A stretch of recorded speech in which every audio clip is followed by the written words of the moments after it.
Hiling namin ito sa pamamagitan ni Kristo aming Panginoon, basta sa walang hanggan. Sa nama ng Anak at Espiritu Santo. Amen. Sumasiro po lahat. Sa mga taga-taga dito tayo hindi nakita dahil sa maraming mga gawain sa nakaraang mga araw at sa panahon ng Kwaresma. Ngayon po ay dahil kakauti po tayo, tatalin po tayo ng bahagya sa aklat po ng Deuteronomio. No? At kung titingnan, ano po ba yung mga mahalagang bahagi nito? Bago po muli tayo magtungo sa pagbabasa ng banal na kasulatan ay makita po natin kung alin po ang mga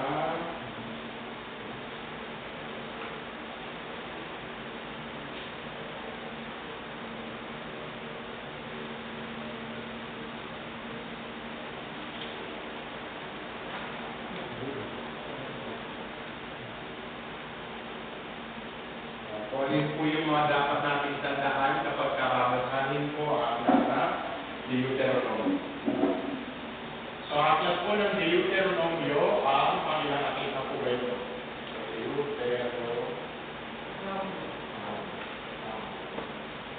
Pangilang aklat po ito ng Biblia? Panlima. Ito na po yung huling aklat sa Pentateuch. Huli na kasi pag sinabi po, penta, pagka-penta ko nilang size po yun. 5. Kaya, penta yun. Ngayon po, kung po ba ibig sabihin yung salita ito? Pagka sinabi pong Deutero, ibig sabihin po nito ay another. O isa pa. Sinabi pong nomyo, ito po ay wikang Griego, no? Sa salita pong nomos. Ibig sabihin po ay batas o law. Kaya sa pamagitan po ng pangalan na ito, pamahalaan lang po niyo ito po ay Griego tawag Deuteronomio. Kaya dyan para may kapakita natin, ano yung laman ito? Ito po ay pag-uulit ng batas sa Israel. Saan nga po ba natin aklat makikita ang batas?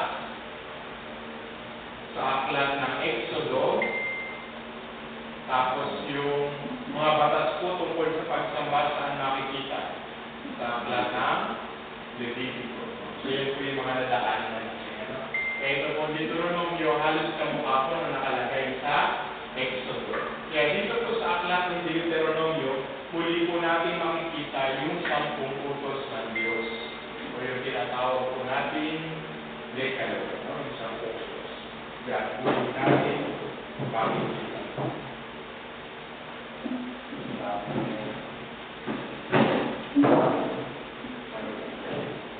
Sige po. Ngayon, kailan po ito nangyari? Diba, sabi po sa kasaysayan ng banal na kasulatan, gaano katagal na naglakbay yung mga Israelita sa ilang? Ano po yung naging kaparusahan sa kanila? Gaano katagal?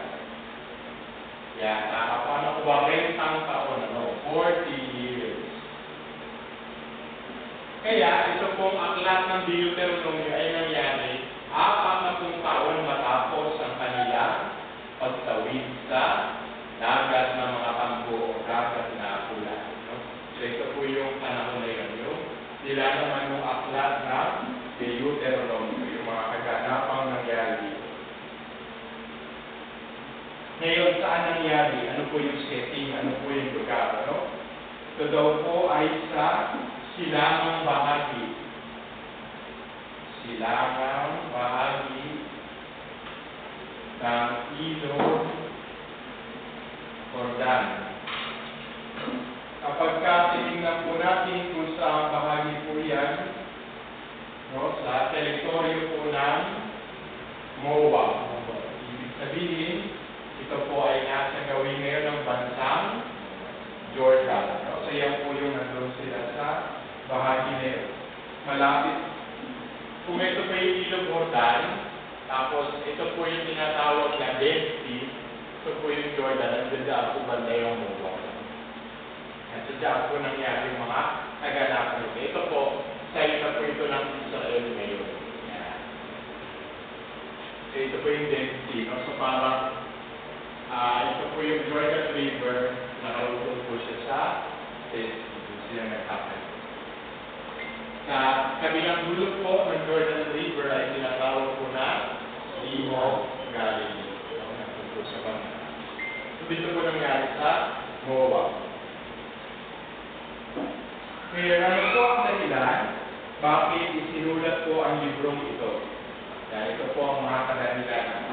Para po paalalahanan ng mga Israelita kung gaano silang iniibig ng Diyos. So yan po yung paunang paalala sa kanila. Kung gaano silang iniibig ng Diyos.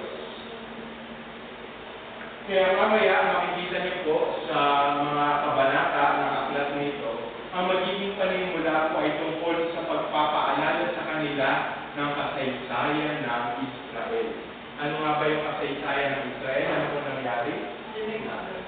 Diba sila ay mula pa sa kasaysayan ng mga patriarka, diba? At pagkatapos sila ay pinangakuan na sila ay magkakaroon ng sariling bayan.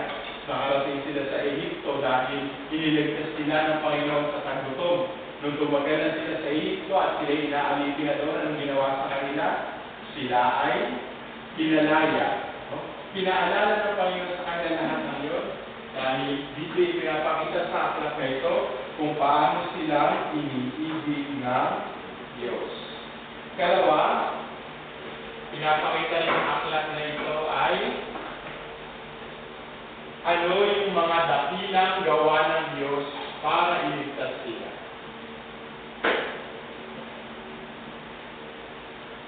So, hindi lang basta konsepto ng pag-ibig, kundi ano yung mga ginawa ng Diyos para sa mga Israelita. Napakaganda po niya, kasi po ang titulo po nito ay Deuteronomio, ibig sabihin isa pa uling batas. Bago mo tingnan po ano yung mga batas na ipagagawa sa iyo, ang tingnan mo muna, ano ba yung ginawa ng Diyos para sa iyo?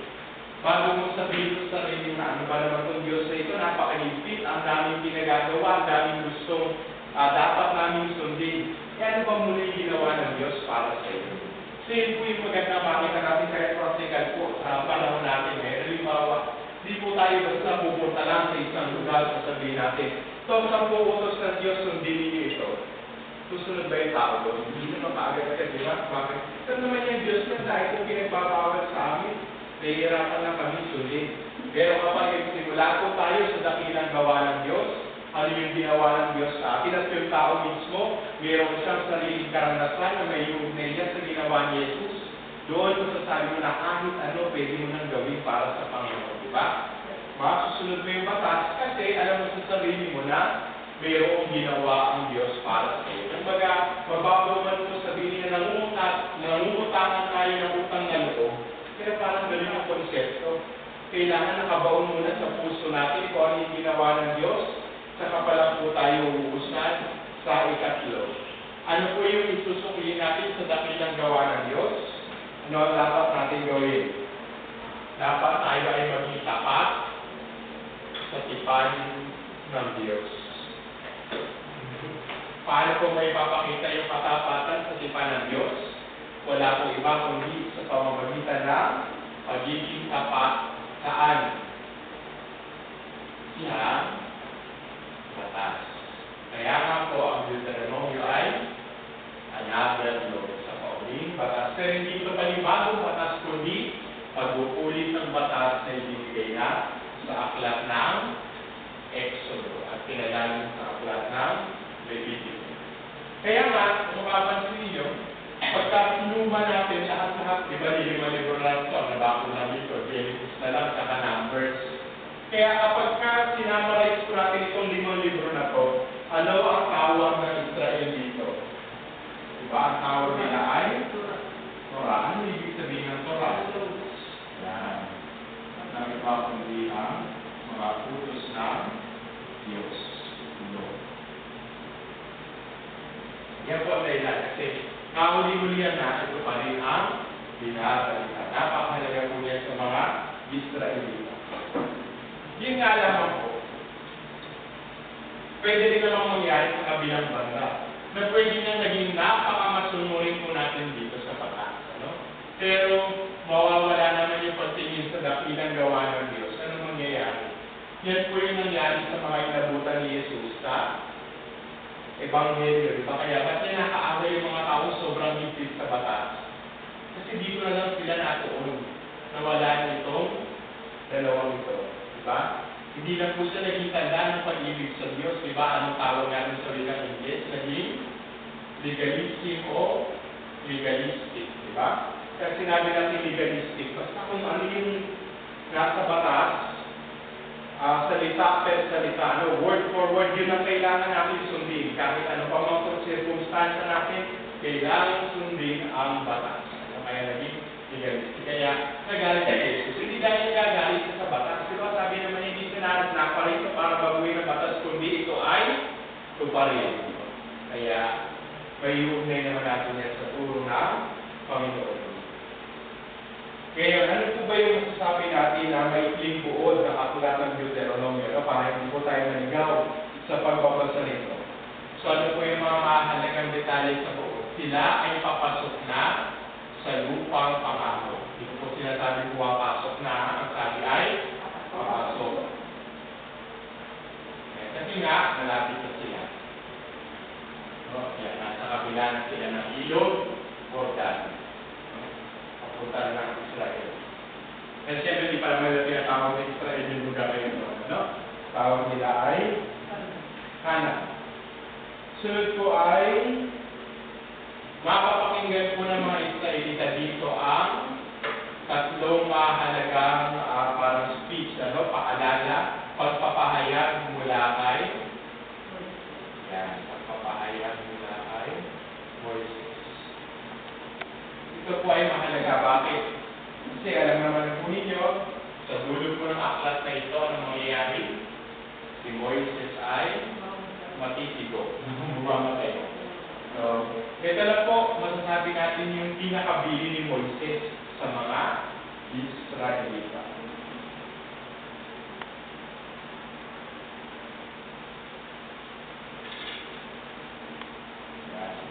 Siyempre, matatapos po ito sa pamagitan ng pagbabasbas ni Moises. Kasi ito po yung kaugalian sa kanila. Maalala po yung pagbabasbas nila na pagbabasbas.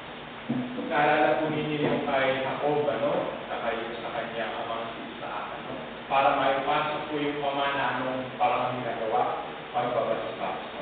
Meron din ang ginawa ni Abraham kay Isaac bago siya gumanawa, binasbasan niya yung kanyang anak.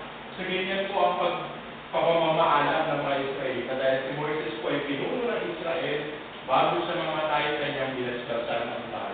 Maganda. Narawan, din ginawa po ni Papa Francisco bago siya pumanaw. Sinikap niya makalabas ng balkonahe para maligawan ang kanyang huling pagbabasbas sa mga tao na nakaugaliang ipinagkakaloob tuwing Pasko ng muling pagkabuhay. So, para bumabalik siya sa gawin ng banal na kasulatan. Kasi ito yung Urbi po.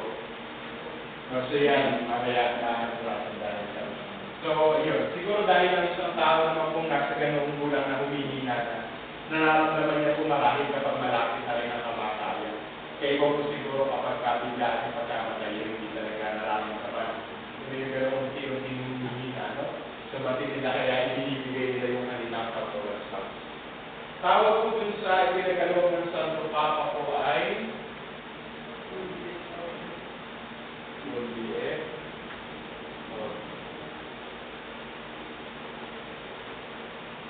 Pagka sinabi po, nakalimutan ko po yung Urbi.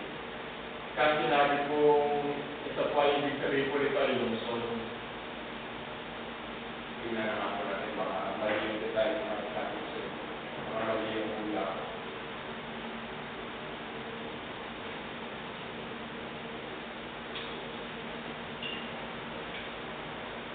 Tama na po talaga.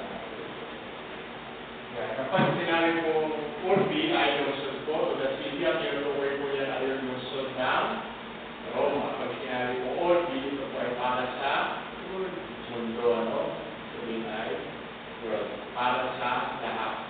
Ngayon, bilibat po kailangan may lungsod para paborito na kaya Roma. Yung po dahil sa paborito niya, pero dahil sinabi po kasi natin Santo Papa, Isang tao lang po yan at yung tinatawag na obispo ng Roma.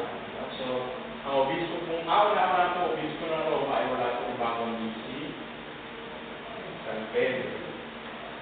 Kaya, isang opisina lang po yung dalawa. Ay, isang tao lang po yung may hawak yung dalawa. Pero pagka sinabi natin Papa, siya po ang apostol ng buong iglesia, ng buong simbahang katolika. Ibig sabihin lahat. Pero pag sinabi yung obispo ng Roma, obispo lang po yan, yung diocese ng Roma. No? Yan po sa mga pinakamatandang sede o diocese. Pero isang tao lang yan. So yung mga kamihan po naroon po sila para iboto, piliin kung sino ang magiging obispo ng Roma. Kung sino po yung obispo ng Roma, siya rin po magiging Santo Papa. Kaya tawag po sa kanya ginawa yung Urbi et Orbi. 2 beses po itong ginagawa sa isang taon. Yung dalawang pastor. No? Pastor ng pagkakita at pastor ng pagkabuhay.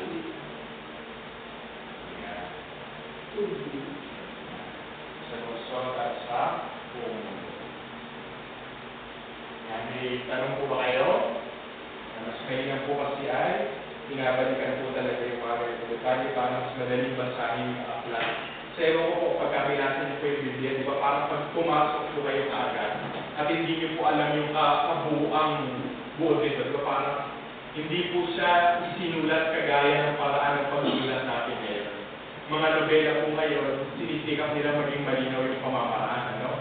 Para masusundan natin. Ito pong Biblia, medyo may pagkalabo-labo, bigla na lang papasok. Ano? Minsan pag di mo alam yung sitwasyon, malilito ka kung nasa ang bahagi mo. Kaya ito po lagi, pagka binuklat nyo rin po yung mga Biblia English, ito po ang lagi ninyo makikita sa simula. Binibigay yung mga outline at saka po yung pinaka-buo.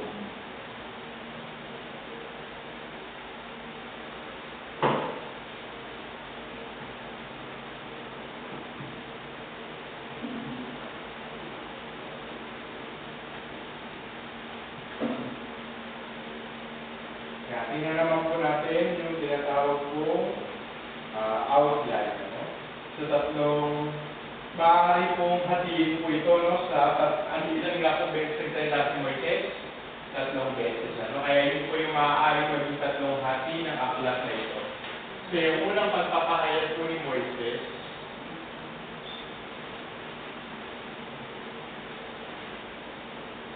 yan, ay makikita po sa unang kabanata, so chapter 1, verse 1, hanggang chapter 4, verse 43.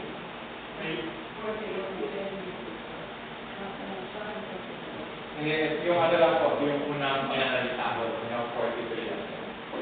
So, yan. Pagdating po ng ikalawang pamamahayag,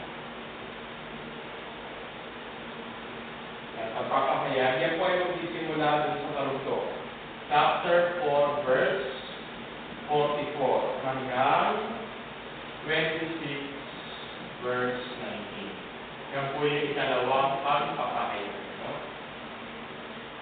Mamaya ko po yung bibigay yung mga ilalaman. At ikatlo po ay yung ikatlong pagpapahayag. Saan naman po manggagaling? Ito po may na lang. 27, chapter 27, verse 1 hanggang 33, verse 29. At ikatlong bahagi po, nakarugtong po nito ikatlong pamamahayag ay yung kamatayan ni Moises. So, bahagi na lang po ito. Kamatayan ni Moises, ito po ay makikita sa 34, verse 1 to 10. Patay na si Moises, tapos na, hindi niya ang karera. Ngayon, ano po ba yung makikita dito sa unang pagpapahayag? Ito po yung binigay natin kanina, no?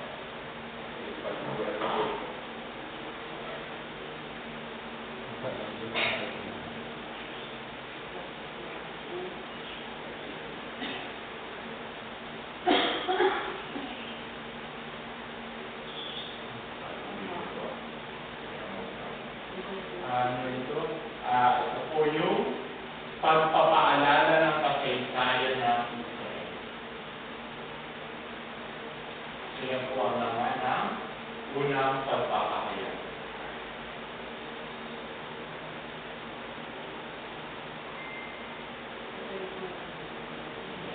Sabihin kanila ano yung nangyari. Ano sila iniligtas ng Diyos. Sunod po ay dito po sa malaking ipaktuloy ito, kaya ako ang tawag ay Deuteronomio, dito po ulitin yung mga halagang bahagi ng batas o utos ng Diyos. Siyempre, hindi naman ito basta utos lang. Ano nga po yung tema pag sinabing batas o utos ng Diyos? Dito po ay tugon natin sa tipan ng Diyos. Diba? Yung tipan, lagi pinapakita sa katapatan sa batas o utos ng Diyos. Kawali-ulihan na po, ito na po yung, ito yung tatlong pananalita niya, ito na po yung kanyang huling pananalita o yung pamamaalam ni Moises. Siyempre, dito po nakapaloob yung sinasabi ko po kanina yung kanyang pagbagasbas sa mga Israelita. Kasi yan na po ang masasabi natin na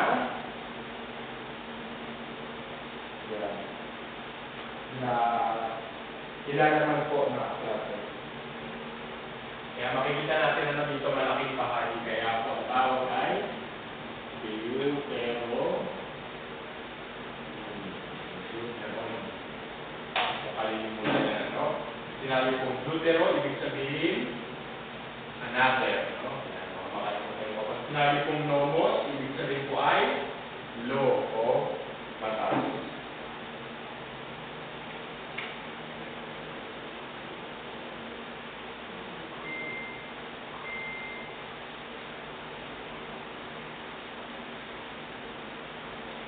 Yan, mayroon po ba kayong mga katanungan?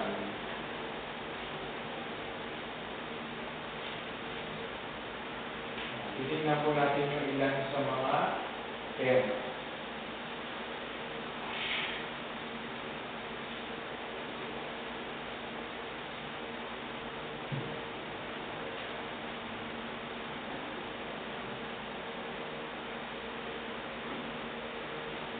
Kung hahanapin po natin yung pinakamahalagang bahagi ng aklat po ng Deuteronomio, na masasabi rin po natin yung pinakabuod ng batas.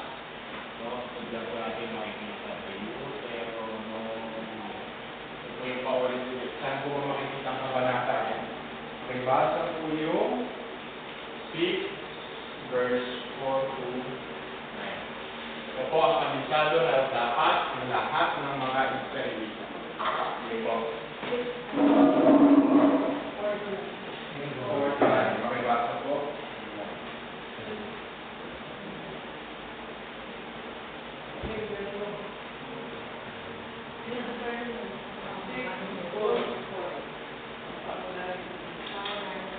Pakinggan mo, O Israel. Si Yahweh ang ating Diyos na tanging Yahweh. Ibigin mo si Yahweh na iyong Diyos. Puso, buong kaluluwa, buong lahat. Ang mga utos niya ay itanin ninyo sa inyong puso. Ituloy ninyo ito sa inyong mga anak. Pag-aralan ninyo ito sa inyong tahanan, sa inyong paglalakbay, sa inyong pagtulog sa gabi, at sa inyong pagbangon sa umaga. Ipulupot ninyo ito. Ipulupot ninyo ito sa inyong mga kamay, bilang tanda, itali sa inyong loob, tulad sa mga hamba ng pintuan, sa inyong bahay, at mga kamangkahan. Ito po ang sinasabi na unang utos ng Diyos. Ano o pinakamahalaga? Ano nga po yun?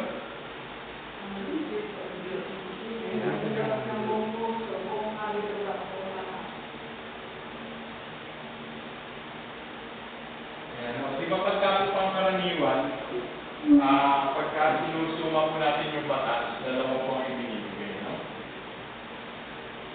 Ibigin mo ang iyong Diyos, ang buong puso, ang buong kaluluwa at ang pag-isipan po yung dalawa. Ibigin mo ang iyong kapwa gaya ng iyong sarili. Yan po yung dalawang pinakamahalaga utos. Kaya tinanong po tayo, paparalito sa kaya. Yan po yung pinakamahalaga sa lahat ng utos. Para ang karaniwang kasi sinasagot ay ito pong una. Pero ito pong aklat ng Deuteronomio, chapter 6, verse 4 to 9, mas makikita po natin kung ano pa yung mas mauna sa dalawang batas na ito. Ano po ba yung kauna-unahang utos na sinabi sa atin? Ano po yung mga unang salita? Ang sabi, pakinggan o dinggin mo, no? Yan ang salitang pakinggan. Para po sa mga Hebreo, no? Ang salita po gamit nila yung tinatawag po na Shema. Shema na po, salita ay Shema. Yan po yung Shema. Sabihin po niya ay pakinggan o dinggin. Sinasabi po ng mga komentaryo tungkol sa batas ng mga Hudyo na ito po talaga ang pinakamahalagang utos. Diba, ano pa man po gawin ang lahat ng ito, hindi mo magagawa ito kung hindi ka muna makikinig. Diba, ano susundin ang utos ng Diyos kung hindi ka marunong makinig? Kaya ang pinakamahalagang utos talaga sa mga Israelita ay makinig sa Diyos. So, napakahalaga po yan kahit makikita niyo po sa salita natin. Ang salita po natin ng pagiging masunurin ay obedience. No, ito po salita ng English na ito, nanggaling po yan sa wikang Latin. Ano, dalawang salita po yung pinanggalingan. Audire. Ibig sabihin po ng audire ay makinig. Kaya yung isang tao po masunurin, siya po ay tao magaling makinig. Kaya yan po ang kauna-unahang utos. Mapakinggan mo Israel. So, kaya makikita rin po ninyo, yan po yung laging paalala sa mga Israelita. May tawag po sila dyan. Yung nakalagay po sa Biblia, ano po sabi sa daw ilalagay? Pupulo po, saka sa lalagay sa loob. No? Naging, dahil yan po ilalagay sa loob, siyempre, dalawa po yung mga tao, lalagay na lang, gagandahan na. Kaya yan po yung parang naging alahan sa kagano, kagandahan sila naglalagay dito sa loob. Ano po tawag nila doon? Ang tawag po doon yung tinatawag na phylacteria. Di ba narinig nila po yan? Phylacteria. Lanig yan po yan. So parang may maliit, hindi ko po alam kung kahon siguro. Basta kung ano kung narinig, kung ano kung yan sa tela. Doon po nakasuksok yung papel. Ano naman yung papel? Ito po. Kasi literal po nilang tinignan yung sinabi ng Panginoon na itagilid nyo sa inyong mga ano. Kaya talaga idinidigdig sila sa ulo itong nilalaman na batas na ito. No? Itong Shema hanggang dito sa ibigin mo. Yun na kayo literal tinignan. Tapos, paulit-ulit itong itinapahayag sa mga bata. Kaya talaga nakadikdik sa kanila ang malaking pagmamahal para sa Diyos. Kung mapapansin niyo po yung mga Hudyo, malaki po yung kanilang pag-alam sa kanilang mga gawain sa religion. Kasi siguro mayroon silang kahigpitan sa pagtuturo sa mga bata. So hindi lang po nila dito ginagawa yan. Maski po yung, alala naman nila, di ba, pinakita ko sa television dati, yung Paskwa, di ba, yan ay mayroon pong hapunan. Alala mo niya, mga pagkain, pinakita sa inyo, paano po ginagawa ngayon. Hindi mga Hudyo po masunurin, yan talagang gagawin nila sa mga bahay nila yan. Tingnan niyo po tayo mga Katoliko. Napakarami sa atin, hindi naman yung sinasabuhay talaga yung mga gawain ng pananampalataya. Kaya marami parang malamig sa kanilang pagsasabuhay ng pananampalataya. Yung mga Hudyo, kanilang ginagawa, talagang lahat ng mga bahay. Manakwentuhan ko sa inyo, nagpunta kami ng Israel dahil nabutan namin yung tipor. Talagang yung mga kalsada nila, babarikadahan para wala talagang lalabas. Ibig sabihin, magagawa talaga nila yung dapat nilang gawin sa kanilang pananampalataya. Kaya yung Shema, ilalagay talaga sa kanilang ulo.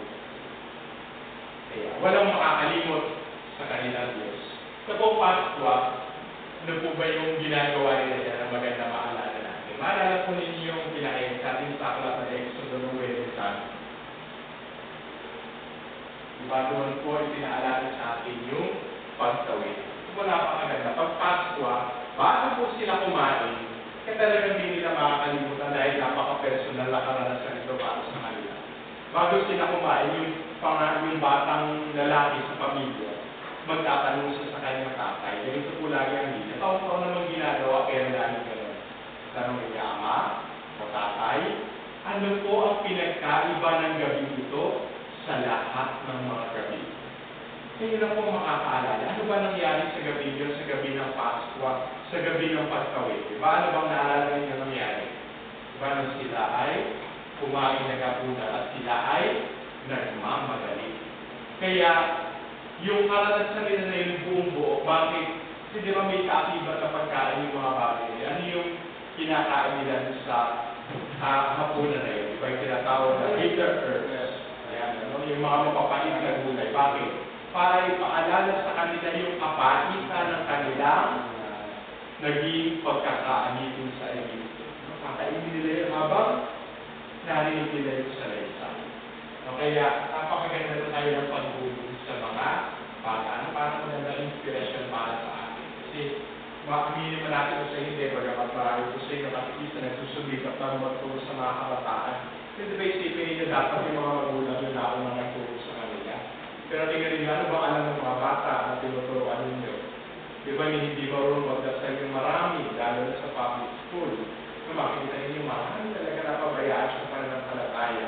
Kaya pumunta man sila sa simbahan, wala rin sila masyadong napakalaking gawa po niyan para sa atin. Kasi sila po yung magiging kinabukasan ng simbahan. Ano po ibig sabihin yan? Pag dumami po ng dumami yung walang alam sa pananampalataya, hindi katulad ng mga Hudyo, darating po araw talaga kakaunti yung magsisimba. Kung marami yung magsisimba, hindi talaga sila aral sa pananampalataya. Dahil naman po rin yan, di ba maraming kaagaw yung pananampalataya natin. Pero mas naniniwala sa mga anting-anting. Pero mga naniniwala sa feng shui. Di ba maraming kahalian? Oo, Katoliko pa rin sila. Hindi sila lumilipat sa ibang sekta. Yung mga isang nakakatakot. Pero mamaya, di ba? May mga nananatili, pero maraming nakahalo sa pananampalataya nila. Hindi sila nagsisimba. Pag nagsisimba lang sila, araw ng palaspas. Bakit? May palaspas swerte sa bahay namin yun. Kayo pala iba ba yung buhay nyo?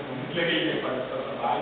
Di ba yun ay talagang, hindi naman talaga pampaswerte ng bahay, kundi yun ay pagpapahayag natin ang pananampalataya natin kay Jesus, di ba? Pero yun, maraming ikakang pa ng papapaswas ng palaspas. Doon natin makikita kung gaano kakulang yung kaalaman tungkol sa pananampalataya. Sana yan po makita natin sa mga Hudyo, ano? Napaka-tipper nila. Kaya ito po siya, di ko nila makakalimutan. Di ko alam sa ating mga Kristiyano, ano ba yung dapat ng mga hindi makalimutan. Marami yun, ano? Pero sana yung pag-aantanda lamang ng Diyos, ano? Ma-perfect ng mga bata. Nagkulo ako nagsusumikap kayo mag-protect sa dami rin naman na estudyante nyo, no? Talagang yung mga nakalusot na ito. Pero yung palang ano, sana, mga magulang lang, dapat na ituro na yun sa kanila. Hindi na kayo dapat nagtuturo nun, eh. Pag-aantanda lang ng Diyos, di ba? Alam mo pa ng mga magulang, parang nasa trabaho, sa pag-uwi, kaya wala akong sinakaalam. Yun ang nakalulo ko talaga. Pero at least ay kapag nakikita kayo ay natututo sila. Ayan. Kaya sana mas marami pa magtaga ako mag-atitista. Dahil ko naman marami na po kayo, pero kayo naman siguro makaramdam na kulang pa rin. Kulang po kami. Ang dami-dami nyo na kapag magkakasama kayo, pero kulang pa rin. Kaya, yeah. Isa na lang po, no, bago tayo mag-iwahiwalay ngayong gabi para makapagpalit na rin po tayo. Yeah. Kapag sinabi po sa wikang Ingles natin, makikita yan, ano? Diba? Pagka sinabi pong Torah, ang salin po niyan, hindi naman po plural, ano? Kasi sabihin natin, marami po yan, hindi ang tawag po natin ay mga batas. Sabihin mo gano'n, hindi. Wala pong plural. Ang tawag lang po sa English ay the law. Magtataka po kayo, ang tawag ay the law, pero doon pa lang sa pangkaraniwan, yan ba yung decalogue? Ilan po yung laman? O 10 lang agad. Hindi, paano pa yung iba? Ang dami-dami, lalo na, di ba? Sa aklat ng Levitico, ang daming batas, tungkol sa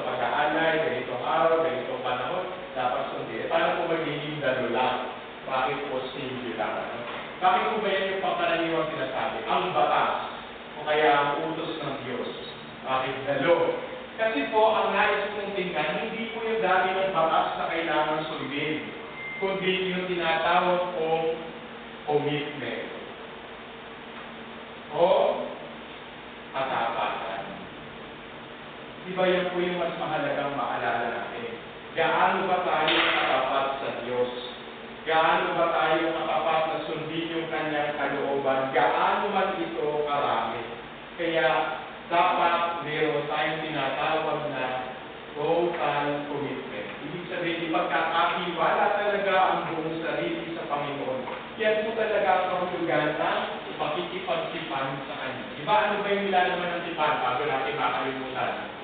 Baka sabi ni Yahweh, ako ang inyong magiging Panginoon, ako ang inyong Diyos, kayo ay magiging aking bayan. So yun po yung pinakapayak na ibig sabihin ng tipan. Kaya doon natin makikita dapat total commitment. Kaya Diyos ibibigay niya ang lahat sa atin, sana tayo ibigay din ang lahat para sa Diyos. Kaya sa awat ng makakaya natin susundin ang batas. Hindi po ito salungan sa itinuturo ng Panginoong Jesucristo. Kahit naman siya nagpahayag siya ng maraming mga bagay sa kanyang mga alagad. Pero ang buhay Kristiyano po natin, hindi po talaga ito paglilista lang. Ito po yung mga nagagawa ko, ito po yung mga hindi ko nagagawa. Sa susunod po, yan ang po yung sinikapan ng Lord. Yan po yung pinaka-practical na pamamaraan para tingnan natin yung ating mga sarili para mapagbuti natin. Pero pwede po maging external lang niyan. Bakit? Kasi parang yung buhay natin listahan lang.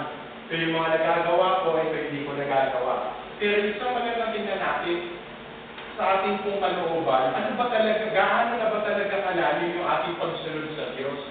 Hanggang saan ba yung kaya nating bitiwan sa ating sarili para masunod ang kalooban ng Diyos?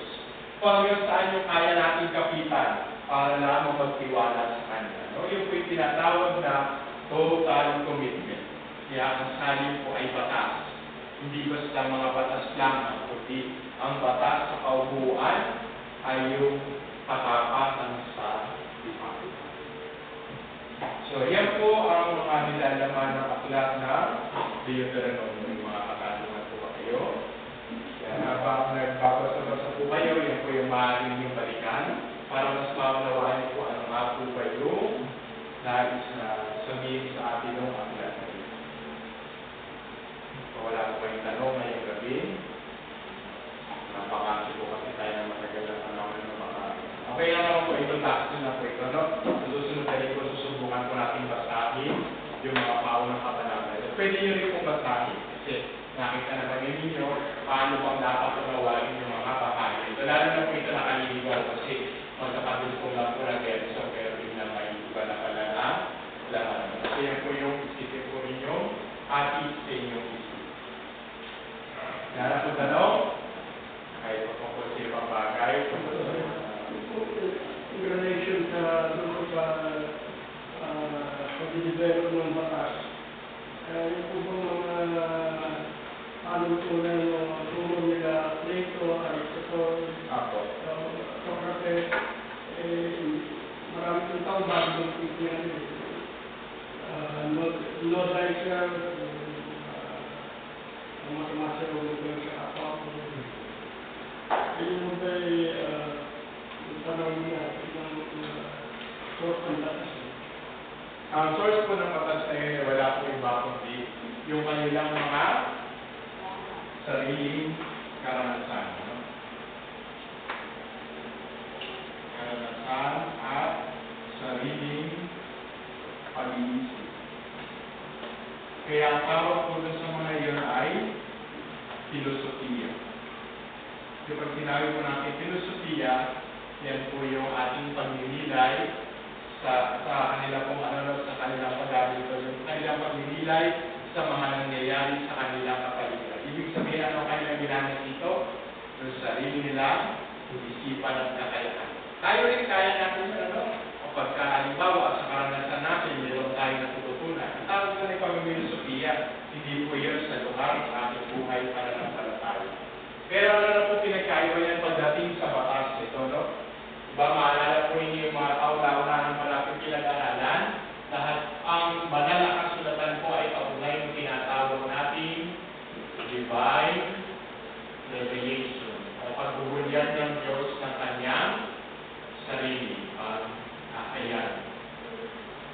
ibig sabihin sa ating paniniwala, ito pong mga batas na nakalagay po dito ay nagmula sa paghahayag ng Diyos ng kanyang sarili, ng kanyang pagpapakilala ng kanyang salita.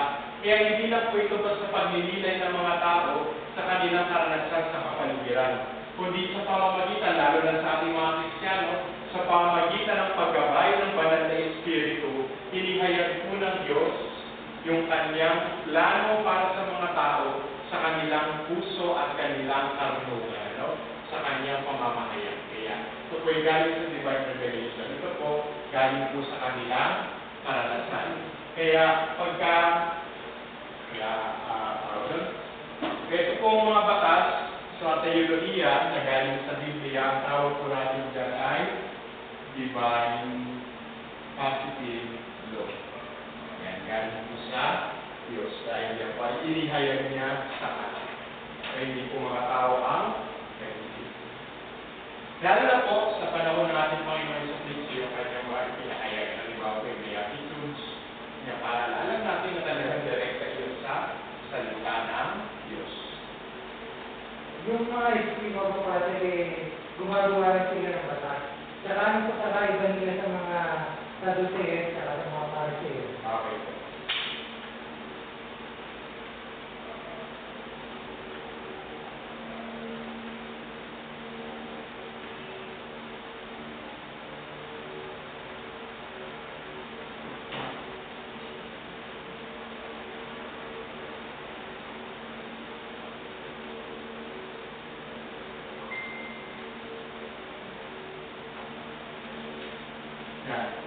Pare-pareho po sila, na hindi na po tagagawa ng batas, kung sila po yung mga, kung dito sila yung mga nag-aaral ng batas. Ang pinakamadali pong pinagkaiba na malalaman natin, pare-pareho po silang mga eksperto sa batas, pero masasabi po natin, iba-iba silang grupo. Kaya ito po mga Pariseo, sino po ba halimbawa ng Pariseo? Si San Pablo. Ito po, wala po pangalang mga kaibigay. Pero pare-pareho po silang mga eksperto sa batas. Magkakaibang grupo na kumbaga magkakaibang school of thought po sa panahon natin. Ibig sabihin, kaya sila nagkasama-sama, pare-pareho sila ng paraan ng pagbabasa. May tradisyon sila. So mga paraan yan, merong tinuro yung mga Pariseo, nagkaroon siya ng mga mag-aaral. Ito ang pamamaraan nila ng pag-aaral sa batas. Kaya magkakaibang grupo sila. Pinakamadaling pong paraan ng makikilala ay yung mga Saduceo. Sila po kasi yung may kakaibang detalye. Ano yun? Sa kanila po, sila yung mga hindi naniniwala sa muling pagkabuhay. At ano po yung practical na dahilan? Bakit kaya hindi sila naniniwala sa muling pagkabuhay? Ba't madali sa kanilang itangian? Nasabi po ito mga Saduceo, may kaya po sila sa buhay. Kaya, madali sa kanilang huwag na maniwala sa muling pagkabuhay kasi dito masarap na buhay nila. Sabihin ko baga, satisfied na sila, wala silang makahanap. Ang sunayos ko ba na kaya? Alam na silang pakailang sa tinatawag na muling pagkabuhay. Ano po ba kasi ang problema? Kahit pinapahayag yan ng ilang Pariseo, mayroong mga Pariseo na naniniwala sa muling pagkabuhay, mayroong din mga Espiritu na naniniwala sa muling pagkabuhay, wala po talagang malinaw sa katuruan ng mga Hudyo tungkol sa muling pagkabuhay. Yan po ay unti-unti pa lang nabubuo sa kanilang kamalayan. Dahil sigit na po sa pagdating na ating Panginoon Jesucristo, di po malinaw na malinaw kaya ang mga Saduceo pa na hindi ito pinaniniwalaan. So, iba-ibang grupo po yung kasanayan, pero pare-pareho po silang nagsusumikap na aralin ang batas. Tora na tanggalin sila. Tora po, pero binabasa rin po yung ibang kasulatan kasi pasok naman po yun sa tinatawag na Hebrew Canon. Ibig sabihin, ano yung sinasabi ni Padre ni Elisabeth lagi yung sinasabi? Hindi ba natutulang? Kanya nire-refer yung sinasabi niya? Iba-iba po. Pwede po sa Torah, pwede po sa mga propeta, kasi kung maalala ninyo, kahit si Propeta Isaiah, medyo maalam din ang ating Panginoon. Ay, wala ba yung mga Ay, wala po, hindi po isa itong libro. Kung maalala po ninyo yung sabi ko po dati, yan po ay rolyo. Kaya maalala mo ninyo nung nasa sinagoga siya, di ba? Pinahayag niya po yung aklat ni Propeta Isaiah sa sabi, nilulun niya ang banal na kasulatan. Hindi po ibig sabihin nung kinahayag. Ibig sabihin nung nilulun. Di Diba yung Quirón, yung dalawa po yun. Pinipihit po dito papunta doon sa kabila, nakapihit, nakaroyo. Pag sinara mo po, dalawa royo siya.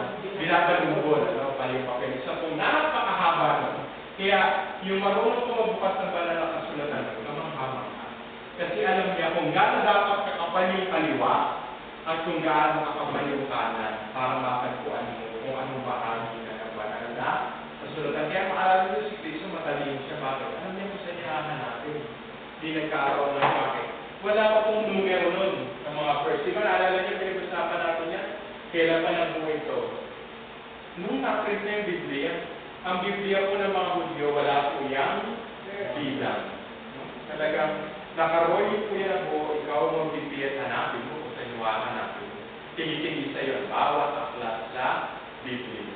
Kaya pagka sinabi niya, tatlo po yan, kapag hindi po sinabing malinaw, pero ang pangkaraniwan pong ginagamit kapag sinabing nakasulat sa batas o sa law, ibig sabihin niya yan ay Torah.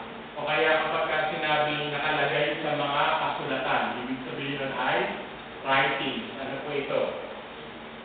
Ito po yung mga yung sira, no, yung may kinalaman sa karunungan. Yan po yung tinatawag na writings. Pero meron din po na pagka sinabi sa mga propeta. So alam niyo na po yun, galing yun kung sino mang propeta. So yan po ang tatlong laging sinasabi. Kasi yan po yung tatlong hati. No? Torah, para kumpleto po kayo ng Torah, Ketubim, saka Nevi'im. Yan po yung tatlong hati ng Biblia ng mga Hudyo. Hindi po siya Biblia ang libro kundi yan po yung grupo ng mga kasulatan. Pag sinabi pong Torah, ibig sabihin batas. Pag sinabi pong Ketubim, iyan po yung mga writing. Pag sinabi pong Nevi'im, salita po kasi Nevi, sa wikang Hebreo, ibig sabihin yan ay propeta. And so, depende po iba-iba. Kasi lahat po ng iyon ay nandoon na noong panahon yun. Yan Jesus na gamit niya rin sa mga propeta. Para ito ba inilog mo lahat yan, nagsama-sama, parang ang focus mo, naglalaro doon sa ginawa ang batas, hindi ba sa mga tao, hindi ang batas ay magsasabra sa tao, hindi ang tao sa batas.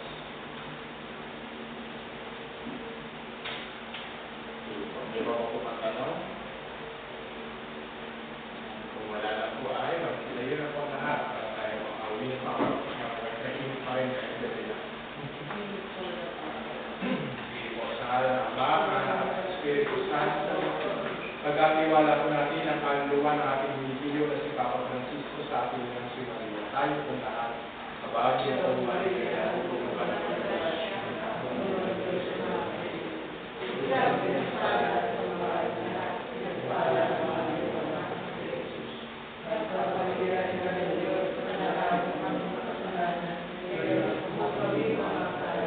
Sumayin niyo ang Panginoon.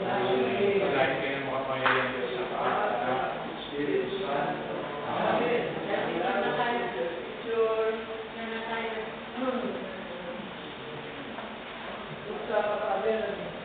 Ay, hindi naman patat lang po. Ibig sabihin po.